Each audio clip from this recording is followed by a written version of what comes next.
ගනුදෙනු තියාගන්න එපා. හරි. මිහිඳු මහරහතන් වහන්සේ ලංකාවට වඩිනකොට ඒ මහරහතන් වහන්සේගේ ආනුභව බලෙන් බිහි වෙන රහතන් වහන්සේලා දහස් ගණනින් බිහි වුණා. ඒ උත්තමයන්ගෙන් විහිදෙන නිකිලෙස් භවයේ කාන්තියත් එක්ක මේ ලංකාව අමුතුම දෙයක් වුණා.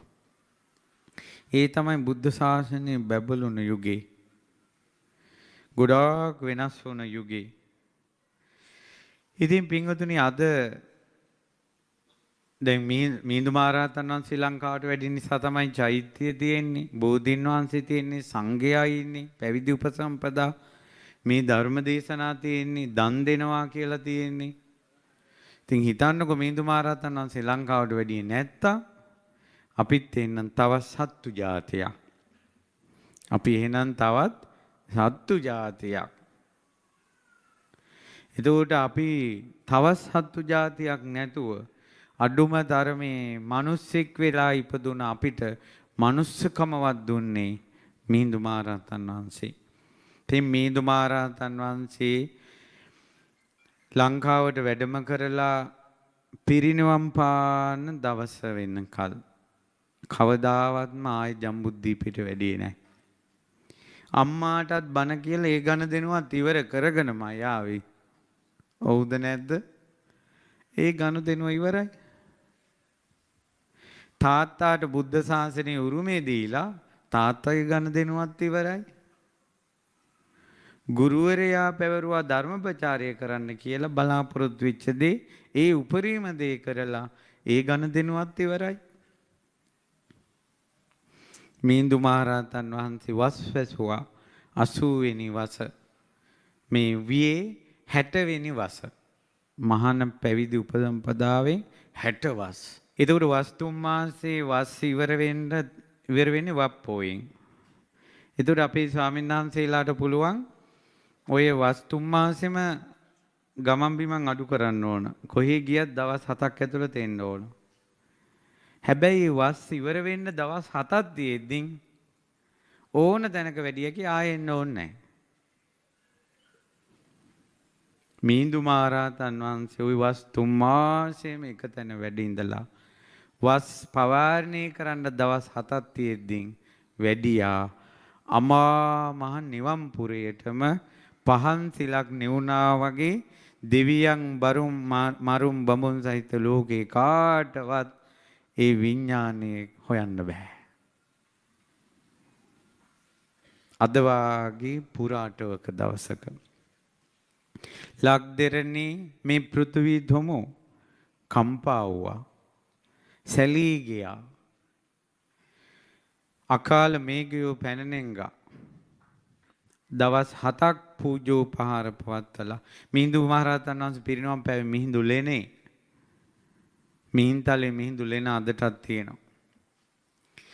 ඊට පස්සේ මිහින්තලාවෙන් දේහි වැඩැම්මෙව්වා අනුරාධපුරයට පංච අම්බමාලකයට. ඔබ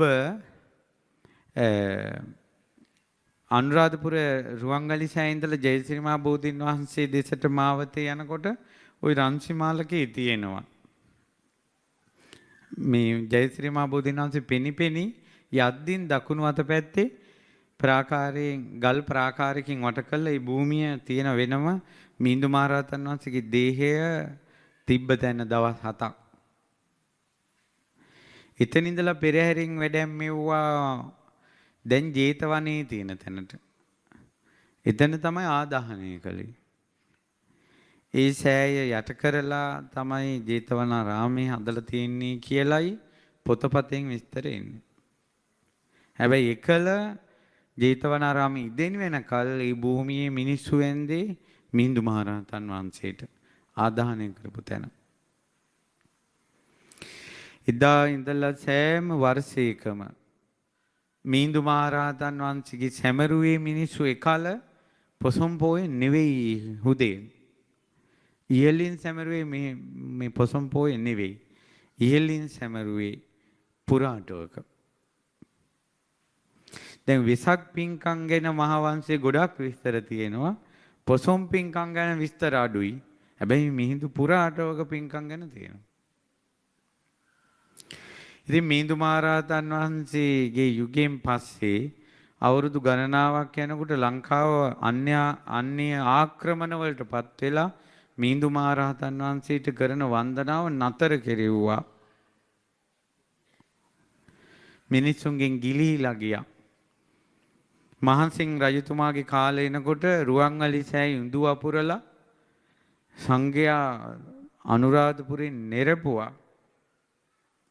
මිහිඳු මහරහතන් වහන්සේ අමතක කෙරෙව්වා. මිහිඳු මහරහතන් වහන්සේ පිරිනිවන් පෑවට පස්සේ මිහිඳු මහරහතන් වහන්සේගේ ධාතුන් වහන්සේලා තැන්පත් කළා ලංකාව පුරා සෑම ආරාමයකම සංඝයා රැස් වෙන හැම ආරාමයකම පුංචි සෑයක් මේ වගේ ආරාමෙ මැද කළා තියෙනවා. ආරාමෙ මැද පුංචි සෑයක් මිහිඳු මහරහතන් වහන්සේට අනිවාර්යෙන් ධාතු තැන්පත් කළා ලංකාවේ කළා තියෙනවා. ලංකාවේ සංඝයා පැවිදි වුණේ උපසම්පදා වුණේ වත්පිළිවෙත් කළේ මිහිඳු මහරහතන් වහන්සේට වැඳ වැඳ. අපගේ ආදි ගුරු දේවෝත්තමයන් වහන්සේ අපිට පැවිද්ද ලබලා දුන්න උත්තමයන් වහන්සේ අපිට උපසම්පදාව ලබලා දුන්න උත්තමයන් වහන්සේ අපිට ධර්මයේ කියලා දුන්න උත්තමයන් වහන්සේ අපේ ගුරුවරුන්ගේ ආදිතම ගුරු දේවෝත්තමයන් වහන්සේ කියලා මිහිඳු මහරහතන් වහන්සේට වැඳලා තමයි එකල සංඝයා බණ පොත් වන පොත් කළේ කටපාඩම් කළේ.